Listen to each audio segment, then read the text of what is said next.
Hello, Jeff. Going to test your carburetors, but I want to give you some information about them first. We're going to do a cold start test. I've left these outside, let them cold soak overnight, so it'll be a true test of the carburetors. Now then, you can, this for your information also, you can pass on to the lads at Collier. One of the things you want to do when you install the carburetors and before you put your air log on is to install the carburetors but have them loose enough where they will move around. And then you've got your big air log and you put the air log in place, because the carburetors can move enough that if you snug them down just where they sit, the air log will not fit all the time. So what you want to do is put the air log on with the carburetors fitting loosely, come back in and tighten up the carburetors enough to where they won't shift, pull the air log off, do the final tightening, and then recheck for the air log fit. Now then, another thing you want to make sure about is when you're installing the fuel lines here, you secure the fitting in the float bolt cover, and then you do all your wrenching up here. You want to make sure this is held steady so that you don't take the chance of ripping out the threads. Technical things in terms of, excuse me about the camera operation, technical things in terms of the operation of the carburetors. Let's go over a few things that are going to help you and the lads. Your adjustments that you're going to be making. You'll be making adjustments here on the idle mixture screw. The second barrel is blocked off so you don't bother with it. And this is with the adjustment you make when the carburetors are hot and idling. The other possible thing you may be dealing with is the idle mixture screw. Idle mixture screw, and this is the idle jet, the G55 idle jet. If you don't have clean fuel and you get a little particulate matter in your fuel, it's going to get lodged in this jet right here, and what happens is that you will lose idle. But you can blip the throttle and keep the engine running, but when you bring it down to idle, it dies, and that's the fault of this jet right here. Not the fault, but the clogging of it. And you just unscrew it and you blow it out and you're ready to go. If it happens on the road, you take this one out and exchange it with this one over here, because this is a dummy, just holds, just fills a hole, but it's still a perfectly good jet. So if you're on the road and this happens, then just swap jets. The other adjustment that you guys can make is on the choke levers right here. These screws, jam nuts and screws, adjust the choke lever up and down to meet the cable coming down from the choke cable. Let's see what else. And those are your basic adjustments. All right, what we're going to do now is, let's see, expected activities. Okay, we're going to use the synchrometer, which is the greatest thing since sliced bread, and what we're going to do is measure the airflow through each of the carburetor throats, and so we can get it balanced. Bring this back, you can see everything here.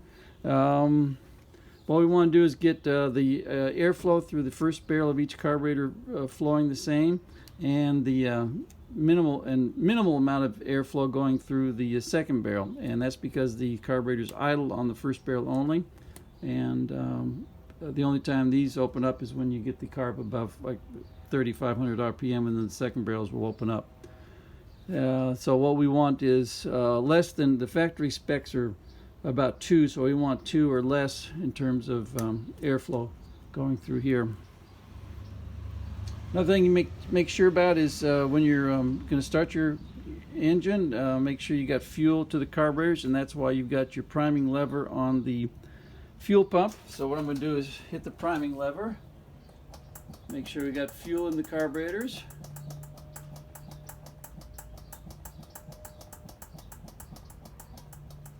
And in fact, I'll show you that activity right now.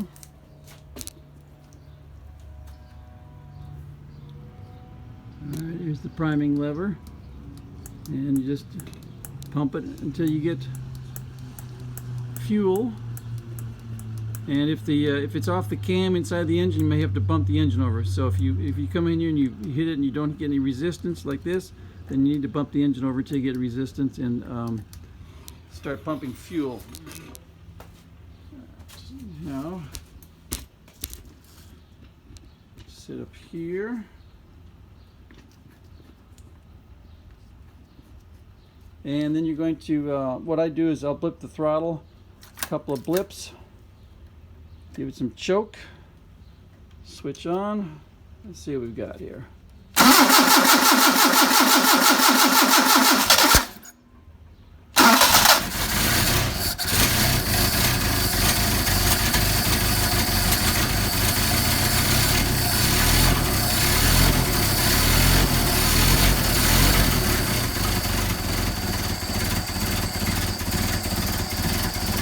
It's pretty damn impressive for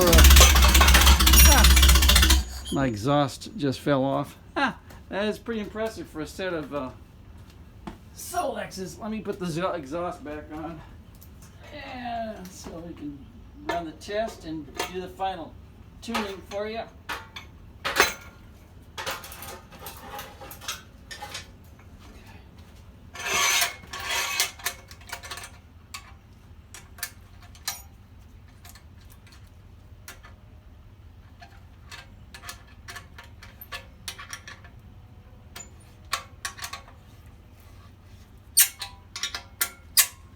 All right, let's see if this works better. The exhaust is in place. Not too bad.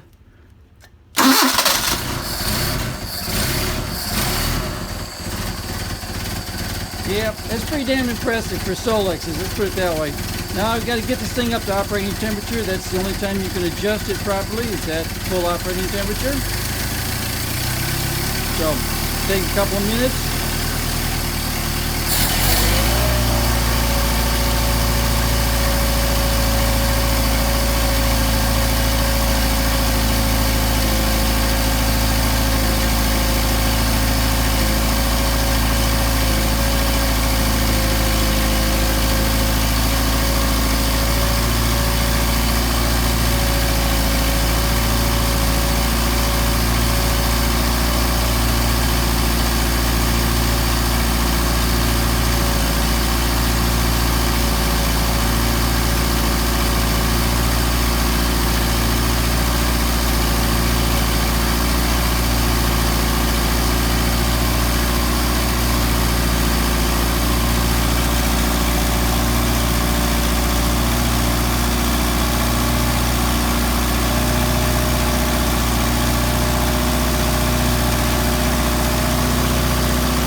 About the thermostat's about to open up.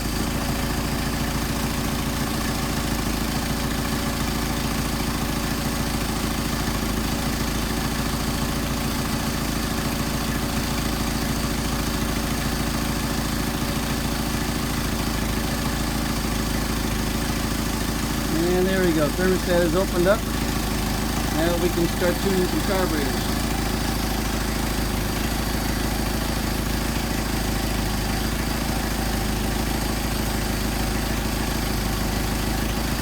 Okay, so let's check our, now you need to adjust these things with the linkage undone.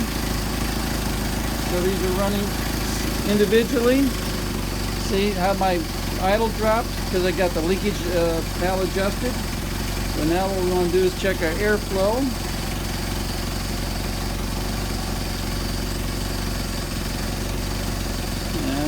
Let's see if you can see that or not. I don't know if you can see that. Fairly moved.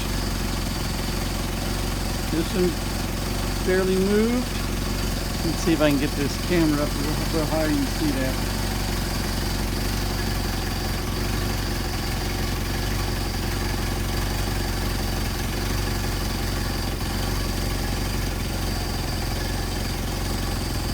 Alright. That barely moved. That barely moved. Up to about 1.5, 2. So we're okay. We're at factory specs now. We're going to check our airflow. And we're right at 5. And right at 5. Obviously, I've already adjusted these yesterday. They haven't changed. So what we now want to do is adjust our idle mixture screws.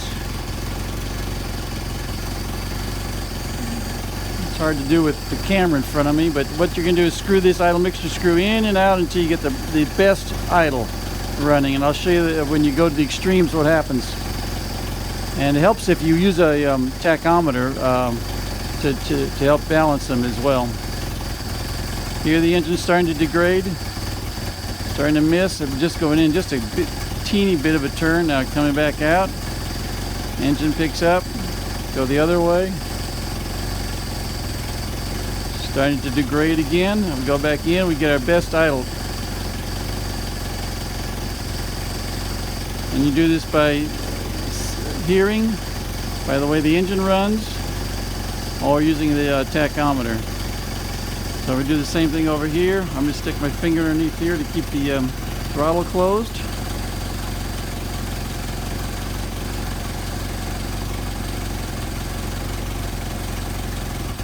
They're degrading. You can see it almost going to die. So come back out. Get our best running. I guess best idle. And also we're going to blip the throttle and make sure we don't have these in too much so that they're running lean. If you get a backfire, it's because it's the carburetor's running lean. Now what you want to do is adjust. Well, let's see. We didn't adjust the airflow. Let's show you how that works. All right. So if you want we've got a nice idle right now, probably about 700, which is factory. But if you want a different idle, you would adjust each of these screws the same amount because of the same thread pitch. So if you want to, let's say we want to go down in terms of the idle, so we back this out a quarter turn, back this out a quarter turn. Here the idle dropped, and we're running at 4. Running at 4. So you can see how that works out very well. So we'll keep it at a low idle just for fun. Probably running about 500, 600 RPM. Reattach our throttle linkage.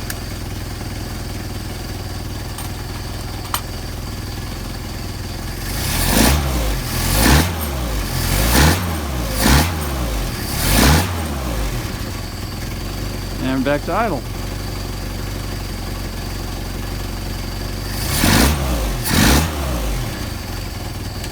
Got a good set of carburetors for you. While we're here, let's go over a few other intricacies of these Solexes.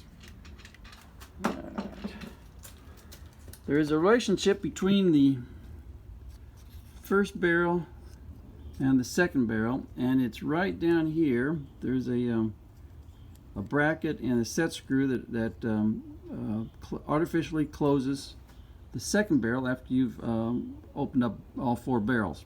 And the clearance between here and here, this pin right here is attached to the first barrel, the carburetor rod linkage, and it impinges on the second barrel. So what you want is for this thing to be closing the second barrel, but not so tight that it is artificially opening up the first barrel.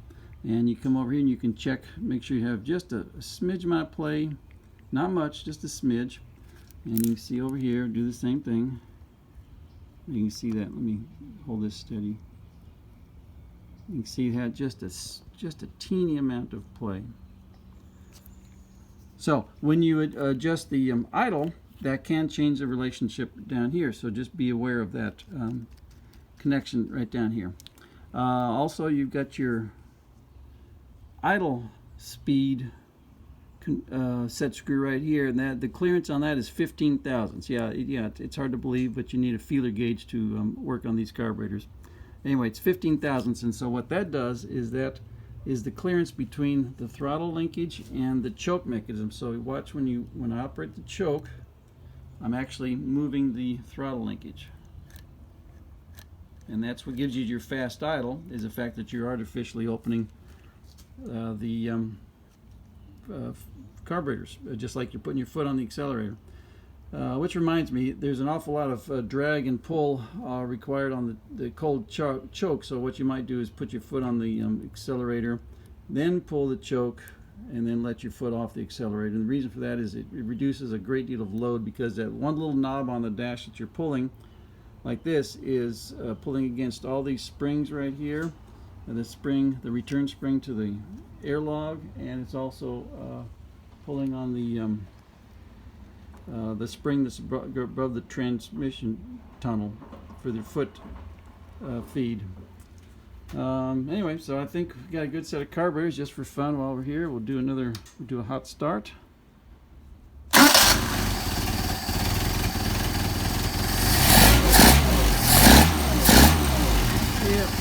Yeah, I'd put those on my car. Thanks for your patience and us getting these done for you.